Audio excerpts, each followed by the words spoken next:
Et bonjour à tous, mon nom est François Letarte, bienvenue sur ma chaîne JDR D30, une chaîne consacrée aux jeux de rôle sur table. Et je vais répondre à Co-Critique aujourd'hui. Donc, la question du jour, c'est du jour que je le fais, là.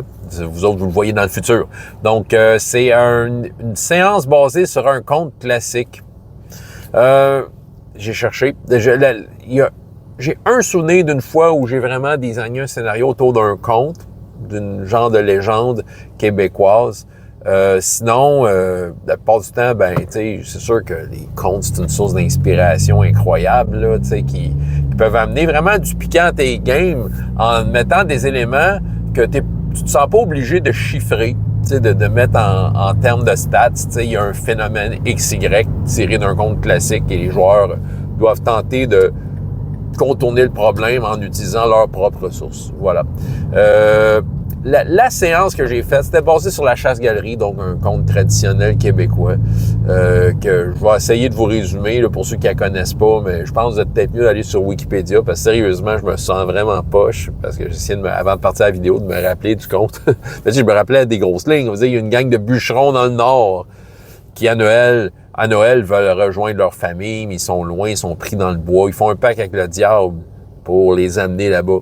Donc, le diable prend un de leurs canots et le canot devient volant. Mais il y a des conditions, genre, faut pas que tu sortes de là après minuit, faut pas que tu boives de l'alcool, faut pas que tu blasphèmes, couple d'affaires de même. Puis, oui, ils réussissent avec leur pacte, le canot se met à voler, tu sais. Puis c'est ça. Puis sérieux, je me souviens même pas si ça finit bien ou mal, cette histoire-là. Je sais que ça vire pas comme tout à fait comme qu'il l'aurait voulu, les personnages. Donc tu sais, je vous spoil pas grand-chose, hein. Vous irez lire ça, ceux qui connaissent pas la chasse-galerie, c'est un conte classique. Et j'avais fait une séance là-dessus. Je vais être très honnête, c'était pas super bon. Écoute, il y a plusieurs trucs qui ont entravé au bon fonctionnement. Je dis pas que c'était mauvais, mais c'était, je me souviens pas de ça comme étant « Wow, c'était super hot! » OK. C'était à la bibliothèque, donc c'était un jeu de rôle jeunesse. C'était dans mes premières années de jeu de rôle jeunesse, mes quelques premières années. J'étais encore à faire essai-erreur, essayer des systèmes, des façons d'aborder le jeu de rôle pour que ça soit plaisant autant pour les jeunes. Puis j'utilisais dans le temps Bob le Rôliste, qui est un jeu de rôle hyper minimaliste, mais qui fait un job là, sur un coin de table. Là, on peut rigoler en masse avec Bob le Rôliste. Donc, j'avais Bob le Rôliste. Et cette aventure-là faisait partie d'une trilogie d'aventures que j'avais un peu conçue pour être... En fait, c'était un peu une demande de la bibliothèque, c'est de faire en sorte de faire des aventures qui avaient un lien avec l'histoire. Parce qu'il y avait un festival d'œuvres historiques. Fait que là, ils voulaient que les activités, ça aille tout un peu dans le même sens que ça. Fait que j'avais fait une première séance, ça se passait dans l'Égypte ancienne. C'était pas si mal. Et la troisième séance, en fait, celle qui venait après celle de la chasse-galerie, ça se passait dans le Saint-Hyacinthe des années 60. En tant que tel, là, c'est ça c'est la séance du milieu, celle de la chasse-galerie. En tant que tel, les séances, pourquoi ça n'a pas super bien été? Bien, comme je disais, c'était dans mes premières expériences jeu de rôle jeunesse. Fait que, tu sais, je tentais le terrain de ces différentes affaires, tu sais. Puis là, je tombais dans de quoi d'assez précis, tu sais, c'est comme c'est basé sur un conte, il y a un peu d'historique là-dedans. Puis finalement, tu sais, ça n'a pas vraiment fait mouche, tu sais, ça aurait pu être n'importe quoi d'autre, puis ça aurait été la même game, dans le sens que le bout de chasse-galerie n'a pas trop embarqué. Tu sais, les joueurs faisaient d'autres trucs, ils se sont retrouvés à faire autre chose. Puis c'est comme si le conte, dans mon cas, était de trop. Donc, je l'admets, j'ai peut-être pas comme bien ficelé mon truc. Puis en même temps, ça m'a pas encouragé d'en faire d'autres parce que je trouvais qu'il y avait quelque chose à dire, OK, je vais mettre les éléments du conte, mais tu sais, ça se passera pas comme le conte. Fait que tu sais, déjà, tu vas avoir comme une histoire tout autre. Fait que c'est ça. Fait que dans le fond, je me suis jamais vraiment limité à dire, OK, je vais essayer de mettre en scène un conte, tu sais, déjà, le conte a une histoire, il y a un enchaînement d'événements. Est-ce que tu vas vraiment aller vers ces événements-là? Je suis le genre de meneur de jeu qui va suivre les joueurs dans leur périple et déjà, s'ils n'ont pas le goût d'aller... S'ils sont dans Cendrillon et ils n'ont pas le goût d'y aller au bal, qu'est-ce que tu veux faire? Bon, ben c'est ça. Fait que ça a été mon expérience de séance basée sur un conte classique, la chasse-galerie. Mais, comme je disais, c'est une source d'inspiration incroyable, les contes. Juste dans Hero Kids, il y a un supplément qui met en scène des différents personnages de contes classiques, plus ceux qu'on va connaître à travers Disney. Tu vois Cendrillon, puis La Belle et la Bête, puis Aladdin, puis c'est ça, ils sont tous là.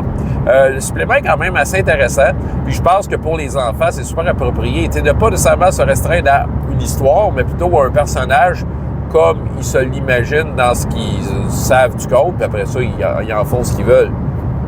J'ai eu justement ma fille pendant quelques années, ces derniers temps. On jouait peut-être aux 2-3 mois à Hero Kids avec des petits amis du village. Puis deux des personnages, celui de ma fille puis une autre fille du groupe, ils avaient pris des personnages de ce set-là. Fait qu'il y avait Cendrillon puis La Belle au bois dormant. Et c'était très drôle parce que moi, j'utilisais avec ce groupe-là, j'ai fait l'expérience comme du truc qui fait progresser les personnages. Puis dans le fond, il montait en puissance puis il se retrouvait avec toutes sortes de pouvoirs. Cendrillon était vraiment l'ami des animaux, mais genre fois 1000. Là.